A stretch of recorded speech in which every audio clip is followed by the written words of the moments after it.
Boa noite, boa noite.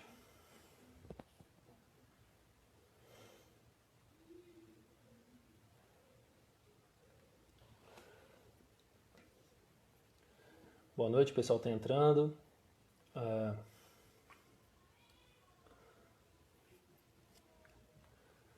Boa noite, Bia. Boa noite, professor. Boa noite, Carol.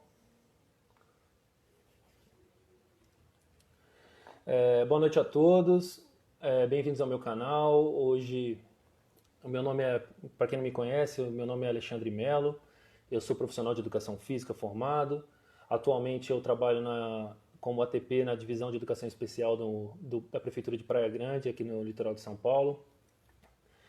Sou especialista em autismo e sou também pai dos gêmeos, Lucas e Gabriel, ambos também com autismo. O intuito desse projeto, como eu já disse, é levar informação sobre transtorno do espectro autista e assuntos relacionados às pessoas da linha de frente, pais, cuidadores, educadores, tá? Com o intuito de, sempre com conversa sobre as práticas com evidência, sempre também com o objetivo de levar informação, mas, acima de tudo, o bem-estar dessas crianças, né? E para que a gente possa favorecer cada vez mais a inclusão. Na semana passada, eu tive como... Tá me escutando? Alô? Vocês estão me escutando? Alô? O áudio tá bom? Pessoal? Boa noite a todos. Vocês estão me escutando? Boa noite. Meu nome é Alexandre Melo, para quem não me conhece, eu sou profissional de educação física. Atualmente eu atuo como ATP na divisão de educação especial do município de Praia Grande. Sou especialista em autismo, sou também pai dos gêmeos, Lucas e Gabriel, também com autismo.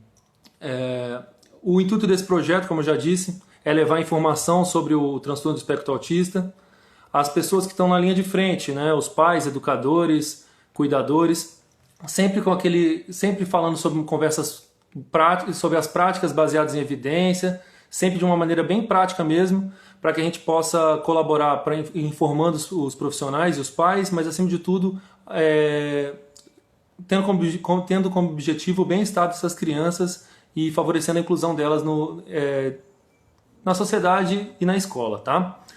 Na semana passada eu trouxe aqui o Dr. Luciano Lacerda, a gente falou bastante sobre o processo de inclusão, de uma maneira mais introdutória. Hoje a gente vai para um tema mais sensível, né, mas que muita gente as pessoas têm bastante dúvida, eu mesmo tenho muita dúvida, que é a alfabetização das crianças com TEA, né? É bastante sensível porque normalmente as pessoas vinculam, talvez de maneira exagerada, ao sucesso na alfabetização, ao sucesso da inclusão dessa criança, né? Então hoje eu vou trazer para vocês o mestre Kelvin Sampaio, direto lá de Teresina, Piauí, tá? Ele é psicólogo clínico e mestre em comportamento humano, tá bom?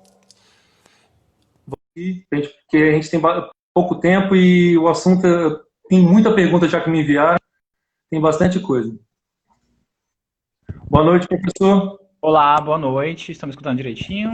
Tudo bem? Tudo bem por aí? Estão me escutando? Tudo ok, né? Tá tudo bem. Tudo ótimo. Aqui tá maravilha. Aí tá calor, né? Porque aqui tá um friozinho já. Não, aqui não faz frio nunca. Aqui é sempre calor. Tá certo.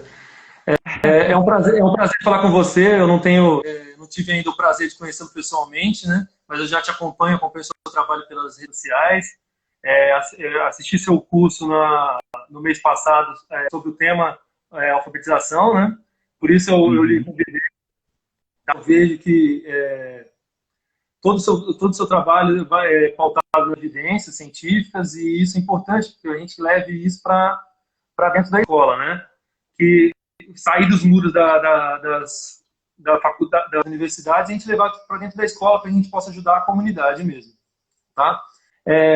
Primeiro que eu queria, como eu introduzi no começo, é um tema bastante sensível porque as pessoas sempre vinculam o sucesso da inclusão ao sucesso na alfabetização. Se a criança com TEA não for alfabetizada, muitas vezes as crianças também, os professores, os coordenadores, os pais, acham que ela não foi incluída, né?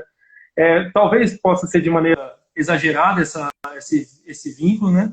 Mas é relevante. Muitas vezes é isso que os pais buscam, né? E os profissionais também, o corpo docente da escola. Tá? Eu queria começar primeiro Primeiro, eu queria que você se apresentasse, falasse um pouco sobre o seu trabalho. Bom, você já fez uma breve introdução, né? Então, eu sou psicólogo, né? Tenho 10 anos de atuação clínica, né? E esses 10 anos eu tenho me dedicado ao autismo, né? Eu acho que desde o começo, na graduação mesmo, eu já tinha interesse no autismo. E aí, assim que eu me formei, já me dediquei ao mestrado, né? E me pesquisei sobre tecnologias de ensino para autismo, né? Então, sempre foi um tema que brilhou os meus olhos, né? E de lá para cá, sou pesquisador, sou professor universitário, né? Fazendo aí um paralelo entre a área de aplicação e de pesquisa, tá? Certo. Para a gente começar, eu acho interessante. Eu vou começar com uma pergunta bem superficial, mas eu acho que é importante, muitas pessoas têm a respeito disso. Que é, as crianças com autismo, elas podem ser alfabetizadas, todas elas? Bom, essa pergunta ela é bem interessante, né? Até porque a gente precisa sempre ter a noção, né? Ter quem vai trabalhar com autismo, quem vai trabalhar com educação, que existe uma pluralidade de autismos, né? A gente fala aí não é de um autista específico, não é um tipo específico de autismo, né? Então, dentro dessa pluralidade, né, do espectro, né, a gente vai encontrar, sim, né, alunos que não vão adquirir esse repertório de alfabetização, né, tendo em vista de que a alfabetização ela necessita de alguns pré-requisitos, né? E esses pré-requisitos eles envolvem uma composição, né, de habilidades e principalmente habilidades de interagir com estímulos, né? E Certo. não só interagir com os estímulos, mas de formar relações com esses estímulos. Né? Então, nós vamos ter, sim, públicos, né? Um público de autistas, né? Principalmente quando vem com comorbidades de deficiência intelectual grave. Né? Então, a gente vai ter um público que a gente não vai conseguir alfabetizar. Né? Mas isso não significa que a gente vai desistir, né? Porque essa porcentagem ela não corresponde ao todo. Né? Como eu falei, nós vamos ter amostras diferentes, nós vamos ter uma população com o mesmo diagnóstico, mas cada um vai ter uma apresentação diferente, né, desse diagnóstico. Né? E nós temos aí uma porção de alunos diagnosticados com autismo e que são, sim, alfabetizados, aprendem a ler, escrevem livros, entram na universidade, fazem muitas coisas. Que bom. Uma outra pergunta que chegou para mim é a respeito dos processos de alfabetização, dos métodos de alfabetização, né? Hoje em dia existem vários, né? Para as pessoas para as crianças com desenvolvimento típico, normalmente é recomendado o método fônico. Para as pessoas com autismo, o método fônico também é o mais recomendado ou eu tenho outro método que mais evidências? Bom, a gente temos sim algumas evidências com o método fônico, né? É um método que ele tem uma publicação de evidências científicas, eu acho bacana isso, dentro da área da educação, né? Algumas iniciativas bem fortes, né, de produzirem resultados, né? Isso é muito bom, né? Quem aí acompanha as publicações do Capovilla, né, relacionadas a isso, né? Um interesse muito grande, né, de trazer essa prática baseada em evidências ali também, né? Mas nós temos aí, defendendo o meu peixe, né? Nós temos aí os métodos de ensinos baseados nas equivalências de estímulos, né? Nas publicações da análise do comportamento, né? Que a gente tem aí já avançado bastante em aspectos no sentido de o que faz a alfabetização ficar mais eficiente, quais são as formas de apresentações de estímulos que são mais eficientes, né? Que tipo de arranjos de ensino eu tenho que produzir para que meu aluno aprenda de forma mais eficiente, né? Então, há uma grande preocupação mesmo na análise do comportamento de que o ensino ele seja, né, ele aconteça, se debruçar para entender o que está acontecendo com esse método, com esse procedimento, e vamos tentar derivar aí uma descoberta, né? A bibliografia muitas vezes fala sobre que as crianças com autismo elas aprendem melhor por estímulos visuais, né? E relações entre estímulos visuais com outros estímulos visuais. E ao contrário do metafônico, que é uma relação de estímulo visual com estímulo auditivo, né? Estímulo sonoro. A gente tem bastante, já lhe interrompendo. A gente tem, da própria literatura geral, do processo de alfabetização do autismo, nós temos um grupo bem grande, eu acho que a imensa maioria dos professores aqui já devem ter ouvido falar de procedimentos TEACH, né? Que são procedimentos para a construção de um currículo de inclusão. O Teach, ele tem ali uma raiz muito behaviorista também, e ele segue esse pressuposto de que a organização visual, né, sem essa relação, se você organiza o ensino com o visual, sem o comando por voz, sem a relação voz-visual, o que eles percebem? Eles percebem que há um bom desempenho de aquisição de aprendizagem nesses alunos. A análise do comportamento, ela também vê dessa forma. A gente tem várias publicações importantes aí, com estudos que treinam relações entre estímulos do mesmo grupo. Né? Que a questão quando a gente fala relação som e imagem, a gente está falando em estímulos de natureza diferentes. Né? Eu tenho um estímulo sonoro, um estímulo visual. O que os procedimentos têm mostrado? Que quando eu treino grupos da mesma natureza de estímulos, são estímulos visuais, eu ensino a relação entre a figura do pato e a palavra pato impressa e escrita. Né?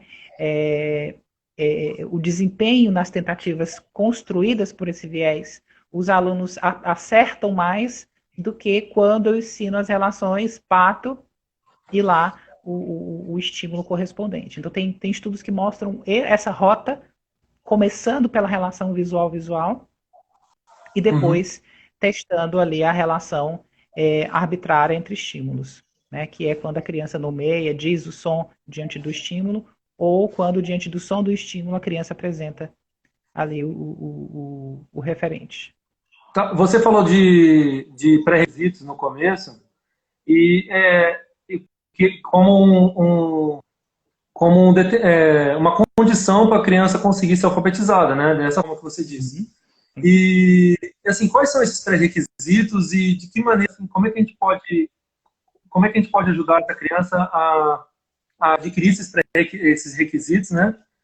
Eu não sei, porque eu acho que pré-requisito é meio que redundante, não é?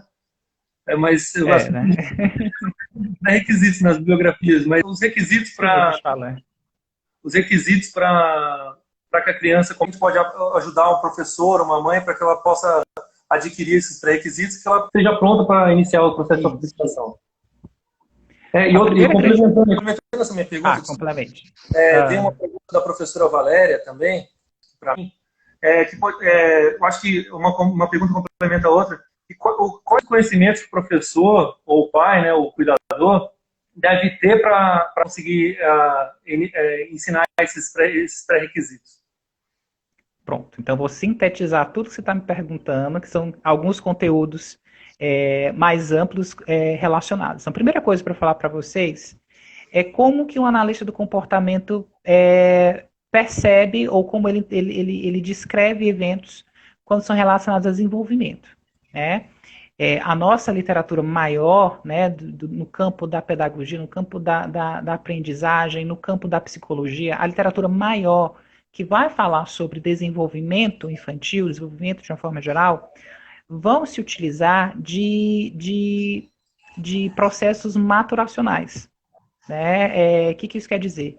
Que existe um pressuposto interno, algo interno dentro de mim, que precisa amadurecer para que eu consiga aprender uma habilidade. Isso é a visão mais geral dentro da psicologia, dentro da pedagogia. né? É, nós, analistas do comportamento, essa ciência do Skinner, ela não vai seguir esse viés, né? Não vamos levar em consideração, não levando em consideração que exista um elemento interno que precisa amadurecer. Eu não vou atingir uma idade para conseguir desenvolver uma habilidade. Essas referências, elas atrapalham, né, a nossa intervenção. Porque se eu sigo esse pressuposto, como é seguido em muitas escolas, de que o aluno precisa amadurecer, de que eu preciso esperar o tempo do aluno, isso passa 3 anos, 4 anos, 5 anos, 10 anos, e esse tempo não chega, né? Então, para uma visão analítica comportamental, a gente vai perceber que são aquisições de habilidades, né? Esse aprendizado de habilidades, e algumas habilidades são mais basilares, elas propiciam que o sujeito entre em contato com essas novas aprendizagens. A gente vai chamar isso de cúspides comportamentais, né? Ou comportamentos chaves. Elas alavancam as outras habilidades, né? O desenvolvimento das outras. Exatamente. Ela me coloca.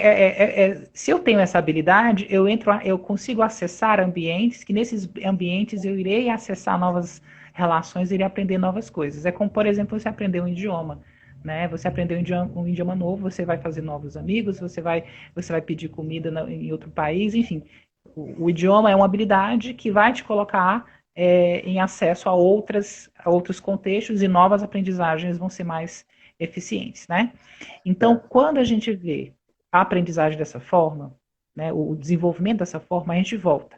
Então, eu tenho que olhar para quais são, quando eu digo que alguém sentou e leu diante de mim, eu apresentei uma palavra e alguém leu, que habilidades anteriores ele precisa ter para chegar a esse momento de eu colocar uma palavra e ele ler. Então, a gente pode pensar em coisas globais, como, por exemplo, para que alguém esteja inserido numa atividade como essa, o mínimo que ele tem que ter é atender comandos. Né? Então, ele tem que ter interesse por essa atividade. Ele tem que rastrear, ele tem que olhar para estímulos, porque se eu vou apresentar um cartão com a figura de um pato, se eu vou apresentar um cartão com a palavra escrita pato, ele tem que olhar para essa palavra e para essa figura. Então, essa atenção compartilhada, ele olhar para o estímulo, ele rastrear o estímulo, é uma habilidade bem mais elementar que ela precisa acontecer. Ele permanecer sentado, ele esperar meus comandos, né? Durante a gente, na sala de aula, tem alunos que ficam 30 minutos executando um comando de professor, 30 minutos inteiros, assim, sentadinho, executando ali um comando que foi dado há 30 minutos anteriores. Então, no processo de inserção dessas habilidades, ele precisa passar tempo nessa atividade. Então, ele precisa ter esse comportamento. Né? Então, na sua avaliação, é importante que o professor tenha conhecimento, pelo menos básico, de análise do comportamento aplicada, né? Isso é importante, isso é importante. E, assim, para que ele possa desenvolver nas crianças, oportunizar esses aprendizados dessas habilidades de base, né? Que, por exemplo, como você disse, as habilidades de atenção, o rastreio, o contato visual, o atender, o comando, né? E também aquela habilidade de esperar, de sentar, que é do nosso modelo de educação. Nosso modelo de educação é baseado em sentar e esperar. Né? Não fica sentado, diminui as chances dele aprender. É lógico que uma criança pode ler de pé. Uma coisa não impede a outra. Sim. Sentada ajuda no manejo do profissional no momento que vai ensinar, né? Então é uma Exatamente. Importantíssimo. Então, quando a gente fala dessas em termos de habilidades e não em termos de maturação, né, em termos de gatilhos internos, se eu defino isso em termos de habilidades, eu estou dizendo que isso é passível de ser treinado e ensinado. Logo, se é treinado e ensinado, existe um método para fazer isso. Né? Então, por que aí a gente volta para o que você disse? É preciso aprender a análise do comportamento. Porque a análise do comportamento, ela tem um princípio de aprendizagem que é belíssimo. Que é o quê? Aprendizagem sem erros. A gente não deixa que a criança erre. A gente não quer que o nosso aluno erre nunca. A gente só quer que ele acerte. Então, óbvio que eu vou inserir, então, aí, uma série de procedimentos de ajuda, de dica, de pista, o que for necessário para que ele acerte, mas assim como eu planejei inserir, eu vou planejar remover. E isso também tem que ser muito bem pensado. Então, todas as vezes que eu vou treinar uma habilidade nova, eu tenho que avaliar a linha de base, o que ele sabe fazer, e eu tenho que descrever quais as ajudas que eu vou dar e quais são os momentos que eu vou retirar essa ajuda. Você acha que o ensino dessas habilidades é de responsabilidade exclusiva, assim, deve ser exclusiva do professor AE? Ou você acha que o professor de sala de aula ele é capaz de fazer com a ajuda do mediador? Na verdade, para a gente falar de inclusão, a gente tem que falar globalmente de todo mundo, de todas as pessoas inseridas, né? Sejam os pais, seja a responsável pela cantina, seja a pessoa que fica na segurança ali na porta da escola, né? Seja se ela vem em um ônibus, seja a pessoa que está dentro do ônibus, ou seja, o ideal, no mundo ideal, é que toda a comunidade, que a criança, que essa criança inserida no contexto, ela sejam parceiros no sentido de colaboradores efetivos, né? Então, Certo. não adianta somente a professora do AE executar lá um treino de desenvolver essas habilidades, se durante a semana que os pais passam a maior parte do tempo com a criança, ninguém está colaborando. Se durante nas intervenções de sala regular os demais colegas deixam que a criança fique caminhando de um lado para o outro da escola, que não orientam, que não utilizam um estímulo que seja mais motivador para o aluno. Então, daí a gente não vai ter um avanço efetivo. O que a professora Márcia que falou é um trabalho em conjunto, né? Até porque essas habilidades básicas que a gente está falando, esses pré-requisitos, eles também são importantes para outras habilidades, não só para alfabetização, né? Exatamente. Por Qualquer exemplo, coisa. uma interação social. Para eu bater papo aqui com você, eu tenho que estar aqui sentado, te olhando, esperando a sua vez. Então, Né? então Então, essas habilidades, por exemplo, a habilidade de sentar pode ser deve ser ensinada pela mãe em casa, porque vai ajudar o menino a almoçar sentado, né, a permanecer sentado para que ele possa exatamente. fazer desfraude, né, a Exatamente. esperar a mãe para algum comando, né, diversas outras coisas, não só alfabetização. Outra coisa aqui, essa é a pergunta da professora Rose. As crianças que não falam, as crianças autistas que não falam, elas podem ser alfabetizadas? Ou a fala é um requisito importante? As crianças que não têm fala. Agora a gente tem dois grupos que a gente pode falar. A fala, ela aparece também em dois grupos. Existem autistas, né, muito graves que não falam e que não têm outras habilidades, né? E aí a gente pode ter uma grande dificuldade de alfabetizá-los. Mas isso não é algo comum de todos os autistas. Vão ter autistas que não falam, mas que ele tem repertório de ouvinte, ele faz empareamento de estímulos, né? Ele relaciona eventos, né? Então, quando a gente fala da alfabetização, na nossa cultura, de uma forma geral, a gente fala muito da oralização, né? Porque a nossa cultura ela é projetada para a relação entre estímulos visuais, sonoros, né? Isso é muito forte. Tudo ao nosso redor, o semáforo ele é feito um estímulo visual, então a pessoa que é deficiente visual vai ter que se localizar ali por um estímulo sonoro. Ou seja, a gente está falando de processos bem mais amplos. Né? Se a gente levar isso em consideração, uma pessoa que tem deficiência auditiva, que também não vai falar, ela não pode ser alfabetizada? Né? Que eu Então, falo, já.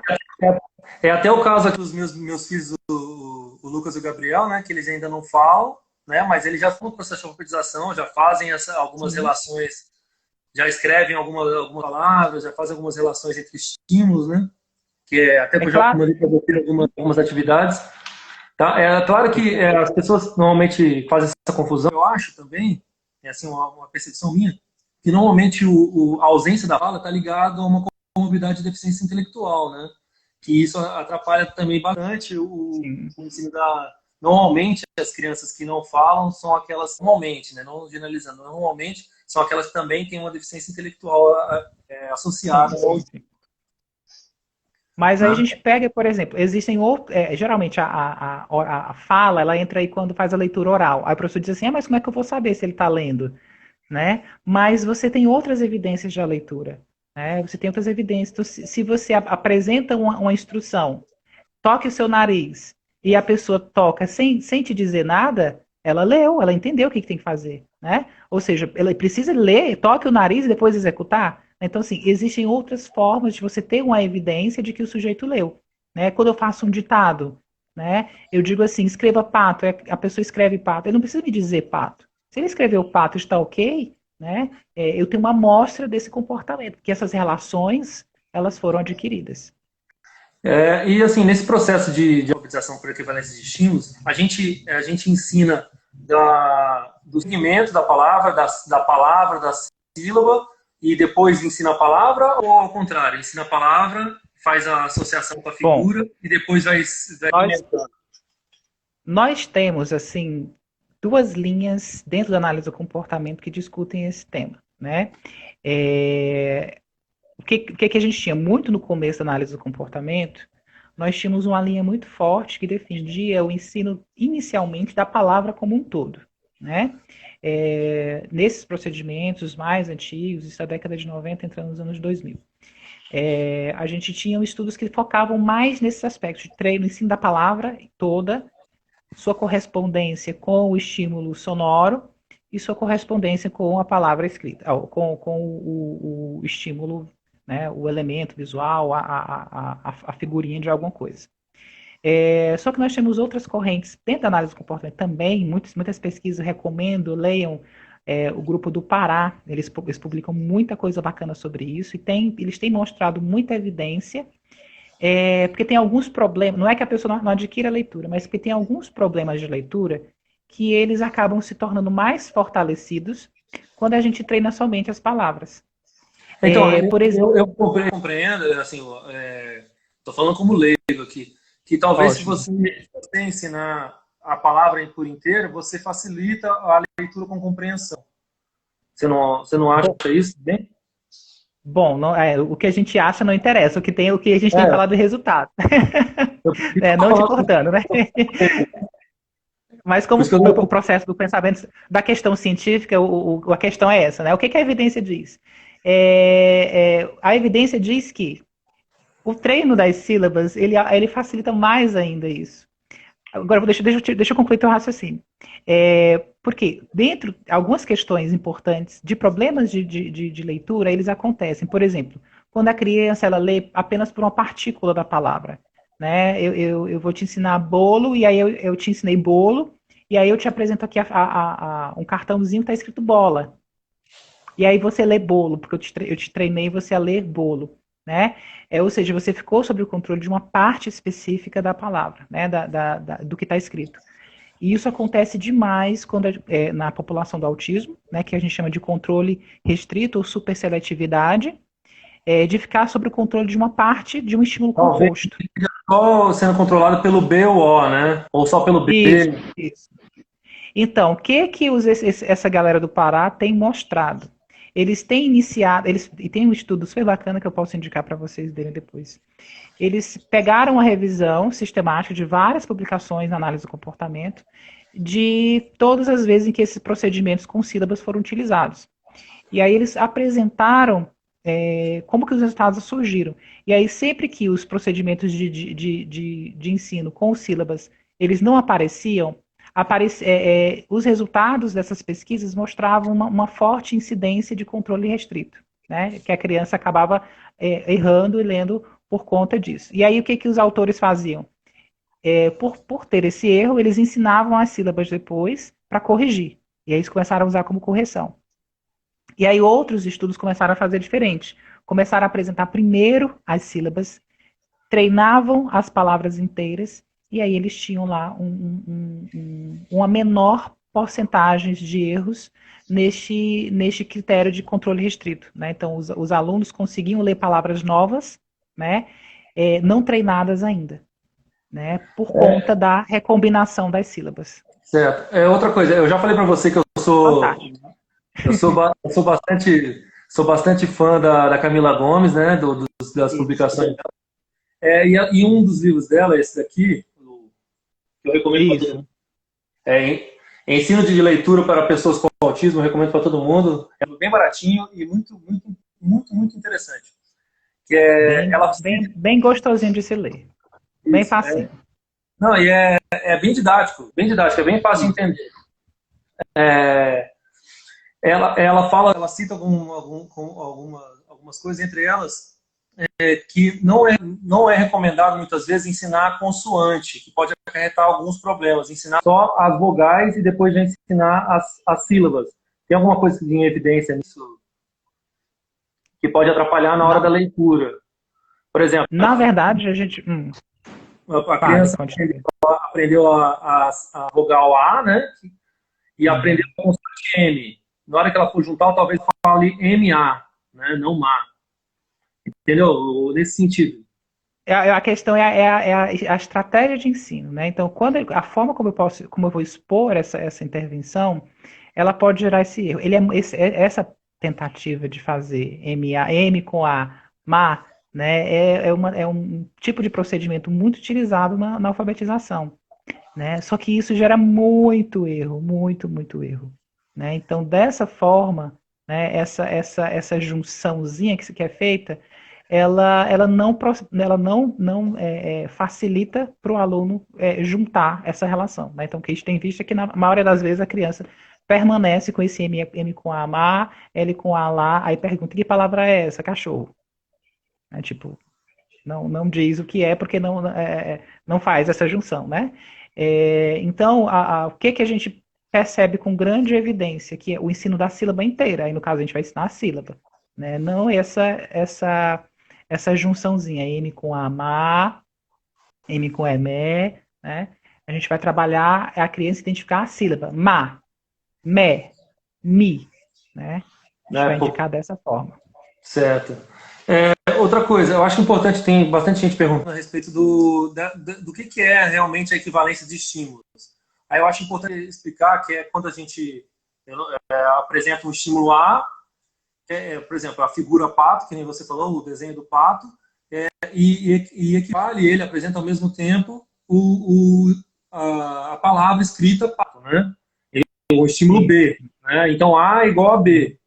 E aí, depois você fala pato, né? O estímulo sonoro, então A é igual a B, A é igual a C, então C é igual a B, né? Então, aquelas propriedades que a gente fala de reflexidade, de simetria, né? E de transitividade. Você podia explicar um pouco a respeito disso pra gente? Bom, essa visão aí de relações entre estímulos, o Sidman, ele se inspirou dentro da matemática, né, da conjunção lá da matemática. E o que isso quer dizer, né?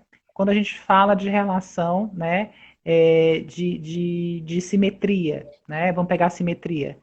Isso quer dizer que se eu treino que A é igual a B, né, B tem que ser igual a A, né? A gente está falando da relação entre dois conjuntos diferentes, mas eu estou dizendo que um é igual ao outro, né? E aí, transitividade. Se eu digo que A é igual a B, se eu digo que A é igual a C, né? O que eu quero dizer entre B e C? Né? Existe relação entre B e C? Então, se o sujeito responde que B é igual a C, né, ele tem a relação de transitividade. Agora, vamos pegar aqui em conjuntos de palavras, né, em relações de aprendizagem. Se eu digo que pato é igual a figura de pato. Se eu digo que pato corresponde à palavra escrita pato, né? Transitividade é quando eu tenho a figura e a criança é capaz de parear essa figura com a palavra que foi apresentada, né? Então, a gente utiliza essa forma de interpretar, a gente chama de equivalência de estímulos, é um jeito de interpretar isso, esse efeito do treino, né? Quando a imagem pato, o escrito pato começa a ter o valor da imagem pato, né, para aquela criança. Isso, né? É o mesmo valor para ela. Certo. São relações que eu não treinei diretamente, né? Eu treinei a relação entre o som e a figura. Eu treinei essa relação entre o som e a palavra impressa. Essas eu treinei diretamente, né? O que o treino pode ser de outra forma, né? A gente já viu que no autismo a gente faz em outra relação, a gente vai treinar visual com visual e depois o sonoro aqui entra, né? Então, aí, dependendo do arranjo, a relação entre estímulos vai ser diferente. Né? Mas o importante é isso, eu treino duas relações e eu adquiro uma terceira. Outra pergunta que eu achei bastante interessante é do professor do Dr. Quereguini. Você conhece o Dr. Quereguini, né? Conheço, sim. Dr. Quereguini, ele sempre faz perguntas muito difíceis. Ele Ah, um supervisor ABA, quais recomendações ele pode fazer acerca do ensino das habilidades de base, né, para um profissional de educação física dentro da escola e de um profissional de educação física num ambiente terapêutico especializado? O profissional de educação física pode ajudar no ensino dessas habilidades? pode demais, né? A gente tem muita coisa. Aliás, assim, todo mundo tem que ajudar, né? Não é a questão de poder, tem, né? Quando a gente faz uma avaliação, né, a gente pegar aqui um bom protocolo, a gente pega um ABLS, a gente pega um VB-MAP, a gente pega uma desses dois parâmetros, esses dois protocolos. Eles vão descrever habilidades que elas não são habilidades do professor de matemática, do professor. Não, elas não dividem isso. Elas são habilidades que elas acontecem corriqueiramente num contexto escolar, né? Por exemplo, se a gente pega relações de, vamos pegar aqui, sequenciar estímulos, né? Uma das habilidades lá do ABLS, sequenciar estímulos. O meu aluno ele não sequencia estímulos só na sala de aula, na tarefa de lógica na matemática, né? Não é só essa ocasião. Né? A sequenciação de estímulos ela pode acontecer quando você está fazendo um circuito e ele tem que repetir uma ação diante de um determinado. Vai colocar um aro aqui e um outro aro, um aro amarelo, ele tem que pular em um aro. Eu vou estar só chutando aqui, inventando uma coisa. Então ele tem que saber sequenciar, né, dentro de um outro contexto, né? E aí a gente vai olhar, obviamente, para que tipo de habilidade é essa. Quando a gente monta um currículo, a gente olha para essa habilidade e a gente vai elencar quem são os atores, quem vão ser as pessoas que vão intervir nisso. Né? Então a gente já tem um parceiro, professor de educação física. Né? Eu vou puxar a sardinha para o meu lado, né, que eu sou profissional de educação física. Eu sempre falo que o professor de educação física bom é meio caminho andado de inclusão acontecer na escola. Né? Demais. Porque normalmente as crianças, principalmente na educação infantil, é a primeira vez que elas são experimentadas em situações de convívio social, de regras sociais, né? Normalmente na educação física, né? Porque na sala de aula, muitas vezes a criança pode, se ela tem alguns componentes de base, ela pode aprender a ler e escrever e não está incluída, né? Não está interagindo com ninguém, com os colegas e tudo mais, e no processo de educação física, nas aulas de educação física, essas interações são inevitáveis, né? As crianças invadem o espaço delas, invadem o espaço das crianças, e o ambiente é sempre muito imprevisível, né? E requer é muito desafiador para a criança com autismo, né? Exatamente. E é bom que tem que ter um bom planejamento, né? Tem que ter um bom planejamento. Não pode ser também bastante frustrante, né? Eu falo dos processos de avaliação. Tem uma pergunta da Gabi Santos do Instagram, que ela falou qual a melhor maneira de avaliar a evolução da criança nesse processo. Você falou do VB-MAP, do ABLS. Eu recomendo para todo mundo fazer esses cursos, que são muito bons. Eu conheço ainda não fiz ainda, mas eu conheço, já li os manuais, né? Mas agora eu quero aprender no curso para conseguir aplicar. Muito bem. Esse processo de avaliação, gente? Bom, a gente tem esses protocolos que eles são avaliações que a gente utiliza, são protocolos que eles te dão um bom parâmetro de uma porção de habilidades, né? Tem mais de 700 habilidades avaliadas, né? Mas tem um detalhe que a gente precisa ressaltar. Dentro de um currículo, dentro dessa perspectiva da análise do comportamento, a avaliação é um processo contínuo. Ela não acaba, né? Você não para de avaliar. Né? Porque, por exemplo, toda vez que eu vou montar um programa de leitura, eu tenho um conjunto um bloco de palavras de ensino. E eu tenho uma quantidade de exposições que eu vou fazer para o aluno. Então, vamos lá, vamos chutar que eu peguei 3 palavras, eu vou começar agora com 3 palavras, vou ensinar aqui 3 palavras, já pegando aqui num passo mais avançado. Pegando 3 palavras, eu vou trabalhar com essas 3 palavras até o aluno identificar elas em 100%, com independência. Né? Então, se eu apresentar aqui as 3, eu pedir bola, e me dá a bola, e a criança pega a palavra bola e coloca na minha mão. Então, dentro de uma porcentagem de acertos, já estou avaliando, porque eu tenho que checar quantas vezes ele está acertando. E aí, dentro desse meu protocolo, desse meu currículo, assim que ele atingiu os 100%, assim que ele atingiu o meu critério nessas 3 palavras, eu tenho que passar para um novo conjunto de palavras.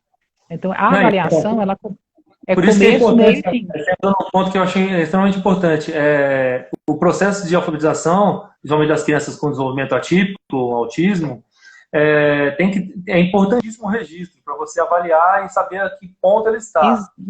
Não tem como você fazer isso sem você mensurar isso. Não tem como fazer sem medidas, gente. Você avalia no começo para você ver qual é a amostra comportamental que está aparecendo ali. Você estabelece as suas metas. Essas metas elas têm que ser descritas em termos objetivos e mensuráveis para que você consiga acompanhar isso. Porque, por exemplo, eu já vi muitas pessoas que passam um mês ensinando um conjunto de palavras.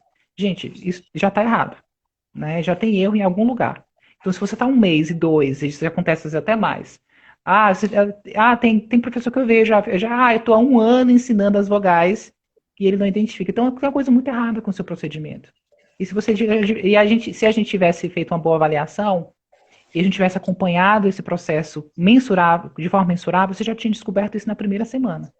Não teria esperado 1 ano para entender que não estava dando certo.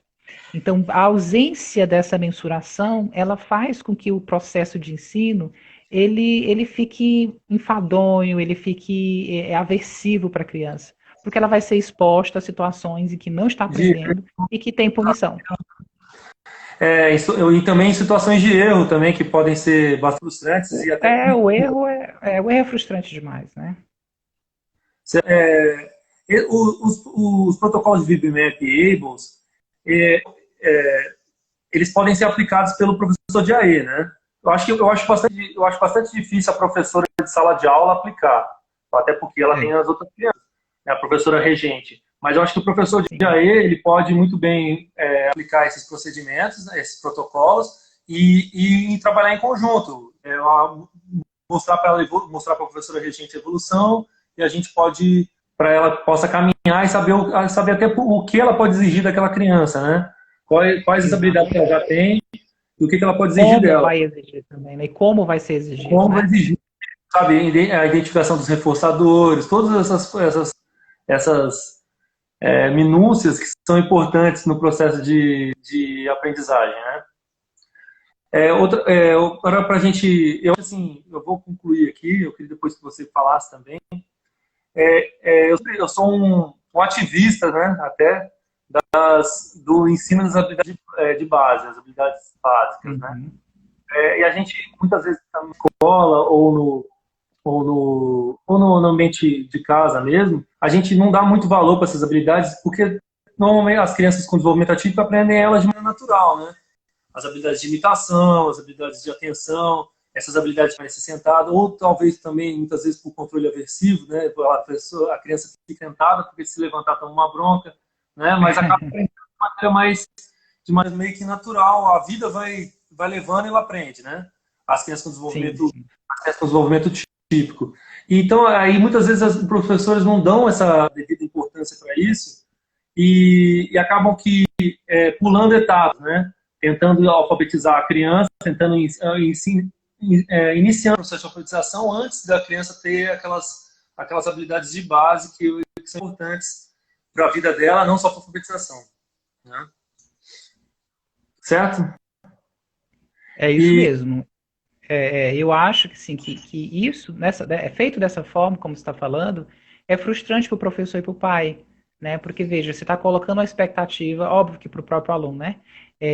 Mas está colocando uma expectativa, meu Deus, então é impossível ensinar essa pessoa, né? Ou eu é que estou errando. Então, assim, é muito frustrante você ficar numa tentativa, numa situação em que você não está acertando. Isso é ruim para o aluno, que está também ali no exposto, mas a gente que está treinando, nós somos professores naquela situação, a gente fica frustrado também, né?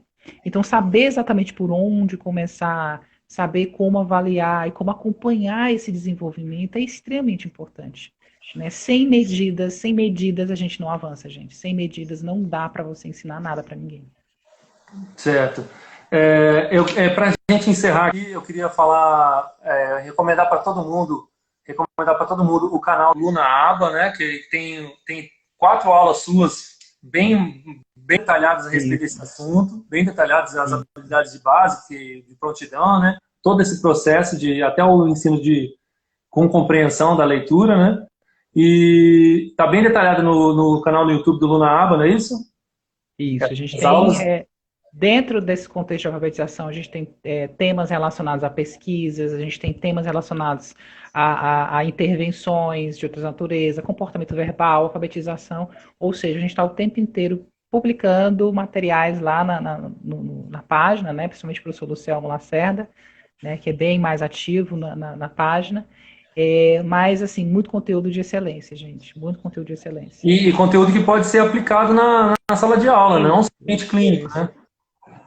Exatamente. Até porque, assim, uma das nossas filosofias do grupo é esse, né? Ela é tornar esse conhecimento mais democrático, mais acessível, né? Mais passível das pessoas que realmente precisam conseguirem aplicá-lo.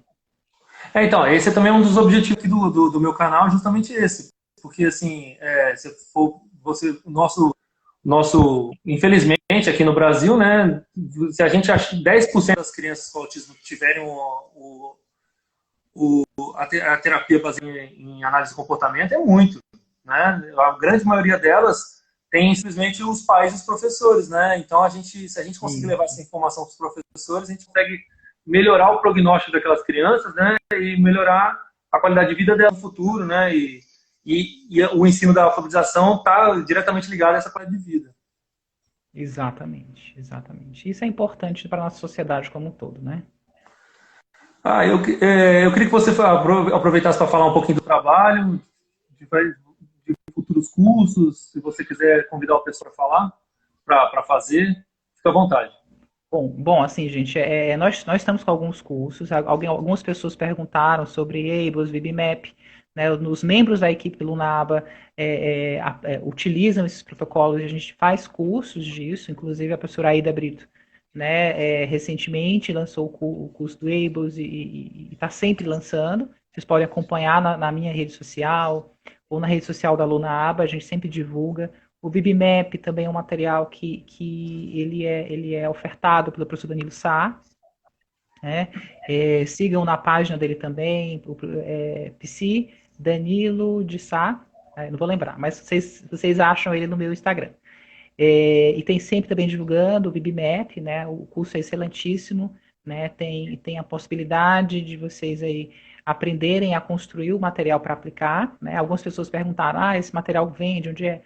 Assim, você tem um protocolo, você compra o livro, né, é em inglês, infelizmente, né, para você, aqui no Brasil as coisas estão demorando para chegar ainda, é por isso que a gente tem que acelerar mais esse corpo de pessoas.